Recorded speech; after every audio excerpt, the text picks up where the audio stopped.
This episode was recorded via an online meeting due to coronavirus restrictions, and mistakes and glitches may occur throughout the audio. We apologize for any inconvenience and hope to be recording in person soon. This week on The Gen Z Show. In Green Bay, Wisconsin, a large chunk of ice breaks off and flows towards the center of a lake, taking 34 people with it. Large tech company BlackBerry announces its software's official end of life, rendering millions of classic mobile phones defunct.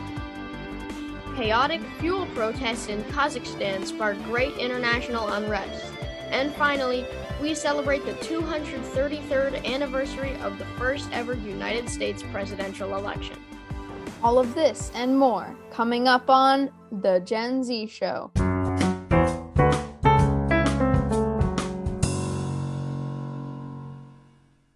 I'm Clark. And I'm Avi. And we're your Gen Z hosts. This is Gen Z's recap for the week of January 3rd, 2022. And we have a lot on the agenda for this week's show, so let's hop right into our first segment. News and current events.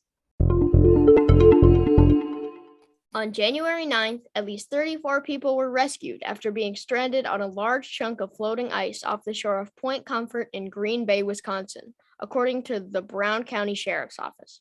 A news release by the Sheriff's Office reported that at about 10:15 a.m. on Saturday, January 9th, Brown County received a report that a large chunk of ice had broken from the shoreline off Point Comfort and that there were multiple people stranded on it. One ice fisherman recalled the scenario, claiming, quote, "It sounded like almost somebody fired a gun out there," he said. "We thought it was interesting, got out of our shanty, took a look, and people were yelling that the ice was separating," end quote. By the time the first responders reached the floating ice chunk, it had already floated roughly a quarter mile off coast and continued to float for nearly another mile over the course of the 90-minute rescue. An official from the sheriff's office claimed that while the ice chunk remained relatively stable, conditions were deteriorating rapidly, and the ice was cracking up as it moved, with the open water pounding at the edge of it. The Sheriff's Office official news report claimed that, quote, "It is believed a barge that had gone through the bay shortly before the ice breakage may have contributed to the destabilization of the ice," end quote. Regardless of what caused the traumatic event, as the ice fishers and walkers drifted farther away from shore, first responders in boats and sleds came to the rescue, saving all 34 people and reporting no injuries. Shay Nelson and Robert Verhagen reported that it had been their first time ice fishing, and they didn't catch any fish, ran out of propane early, and got stranded on the ice. Needless to say, it might be a while until they want to head out on that ice again. In other news this week, the popular tech company BlackBerry has officially reached its end of life, with all of its mobile phones and software-reliant devices being officially rendered defunct. BlackBerry, which designed and manufactured old-school cell phones with physical keyboards from the late 1990s and early 2000s, were once the most popular technology company worldwide. The keyboard appealed to the professionals who wanted the flexibility of working outside the office with some of the tools that they used on a desktop computer. The devices became a status symbol and fixture for people on Wall Street, celebrities like Kim Kardashian and even President Barack Obama, thanks in part to its great reputation for security. At its peak in 2012, BlackBerry had more than 80 million active users. The brand first launched in 1996 when tech company Research in Motion launched what it called two-way pagers. Its first gadget, the interactive pager, allowed customers to respond to pages with physical keyboards, a kind of text messaging email hybrid. 3 years later, Research in Motions introduced the BlackBerry name with the BlackBerry 850. The device quickly garnered international attention, and the BlackBerry name grew in popularity for decades to come. Eventually, BlackBerry phones gained support for email, apps, web browsing, and BBM, an encrypted text messaging platform that predated WhatsApp and survived long after BlackBerry was surpassed by its rivals. However, Apple's touchscreen revolution with the first ever iPhone in 2007 made BlackBerry's offerings appear lacking. It tried touchscreens and slide-out keyboard models with little success. It even tried developing a few phones with no physical keyboard at all, But those were missing BlackBerry's key differentiator, its tactile keyboard. Eventually, after years of the company falling in popularity due to its competitors, BlackBerry moved all devices over to Android software, combined with their own high-security system. But this is still not enough to save the company from their inevitable downfall. BlackBerry has been mostly out of the phone business since 2016, but over the years it continued to license its brand to phone manufacturers, including TCL and more recently Onward Mobility, an Austin, Texas-based security startup for a 5G BlackBerry device running on Android software. In September of 2020, the company officially announced its plans for the device's end of life as part of its effort to shift focus towards providing security software and services to enterprises and governments around the world under the name BlackBerry Limited. As of this past week, the company will stop running support for its classic devices running BlackBerry 10, 7.1 OS, and earlier. This means all of its older devices not running on Android software will no longer be able to use data, send text messages, access the internet, or make calls.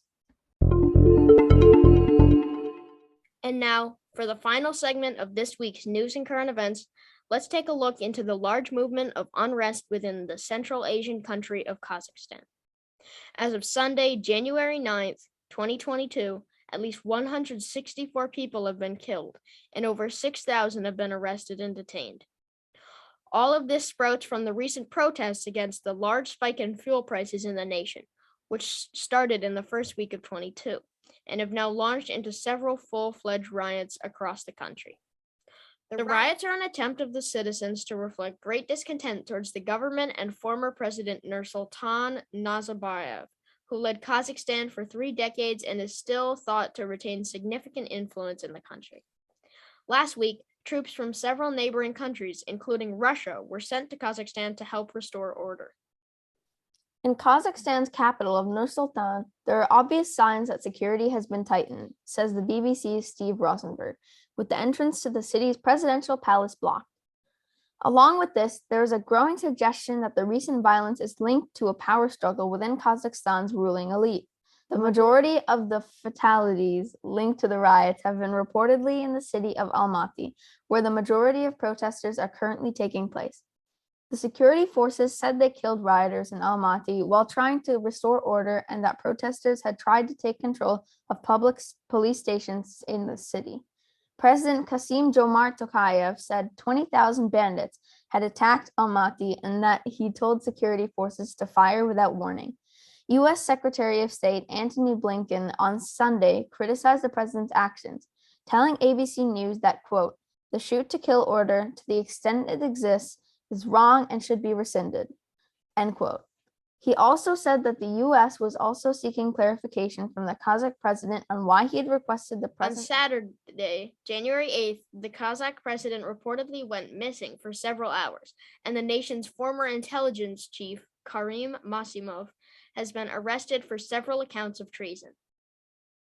And now, let's move on to this week's anniversary of historic events. That wasn't that bad.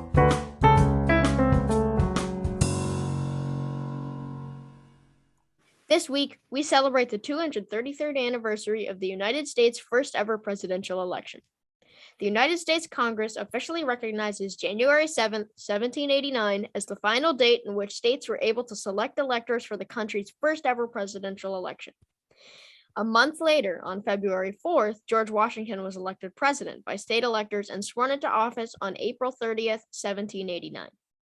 At the time, there were just 69 electors in the Electoral College, with just 35 needed to win. Today, there are 438, with 270 needed to win, a 634% increase. At the time, though no organized political parties yet existed, political opinion loosely divided between those who had more stridently and enthusiastically endorsed ratification of the Constitution, called Federalists of Cosmopolitans, and anti-federalists or localists who had supported only more reluctantly, skeptically, or conditionally, or who had outright opposed ratification. Either way, both factions supported Washington for president. Along with this, due to the nature of the time period, only limited primitive political campaigning occurred in states and localities where swaying public opinion might matter.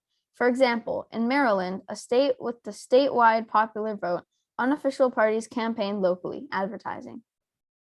In the election of 1788 and 1789, there were 8 total candidates, 7 Federalists and just 1 Anti-Federalist. The Federalists included notable people such as John Adams, John Hancock, and of course, George Washington, who was also considered somewhat of an independent.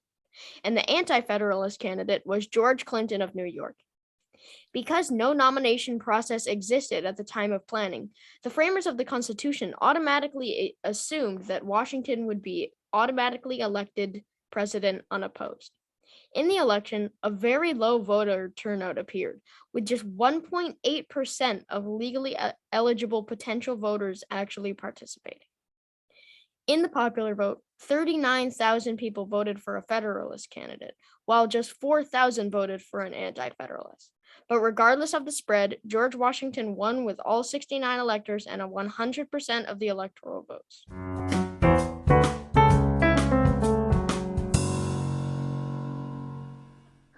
Now, let's hop on over to everyone's favorite game show. Spot the fake story. Welcome to Spot the Fake Story. Everyone's favorite game show where we list 3 stories and you have to guess which one isn't real. Write your answer in the comment section down below and you might just win a prize. And now, story number 1. A McDonald's chicken nugget sells for $100,000? Well, a McDonald's chicken nugget that resembles a character from the popular video game Among Us sold for nearly $100,000. When the McNugget, which resembled a spitting image of the classic Among Us characters, was listed on eBay for auction, over 180 bids from people interested in the nugget came flooding in. Finally, after days of bidding, the nugget sold for $99,997 and was shipped safely to the buyer in a vacuum-sealed bag. Story number 2. A sheep produces 78 pounds of wool after a much-needed shearing? Well, a sheep wandering a forest in Australia was found in dire need of a new haircut. An animal sanctuary was quickly contacted and its staff provided the sheep, which was named Barak, with a new haircut and a nice new home. Sheep need to be trimmed about once a year or their wool will overgrow, but it appeared that Barak had not been sheared for several years and wool was covering his whole body, even his eyes. In the end, after several hours of shearing, Barak's wool coat weighed about 78 pounds, and the animal sanctuary posted on Facebook that, quote, Barak is indeed lighter in more ways than one. No longer shall he struggle for food and shelter, and now he can see the world more clearly. And finally, story number 3. Celebrity gorilla Harambe received 11,000 write-in votes in the 2020 election. Well, if you remember the devastating event where Harambe was shot and killed in the Cincinnati Zoo in Ohio in 2016, you might want to listen up. The same year, in the 2016 presidential election between Hillary Clinton and Donald Trump, Harambe received tens of thousands of write-in votes, and it appears that the trend has yet to stop. According to voting officials, Harambe received over 11,000 write-in votes for president this past year, a feat that could only be accomplished by a generation with the capability of achieving any community effort. And there you have it for Spot the Fake Story. Tell us down in the comment section down below what you think the fake story is, and we hope to see you next week on Spot the Fake Story. Now, let's do some movie and book recommendations.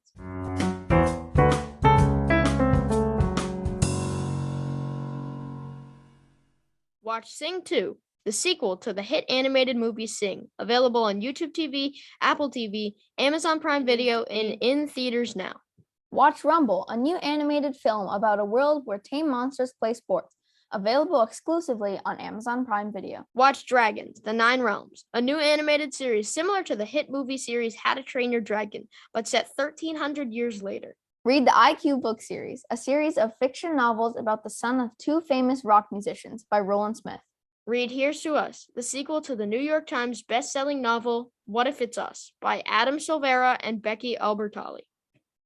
And finally, read The Year We Learned to Fly, the new novel by esteemed author Jacqueline Woodson that breaks down several deep social topics for kids. And now, to finish up the episode, let's share our picks for this week's Gen Z Stars of the Week.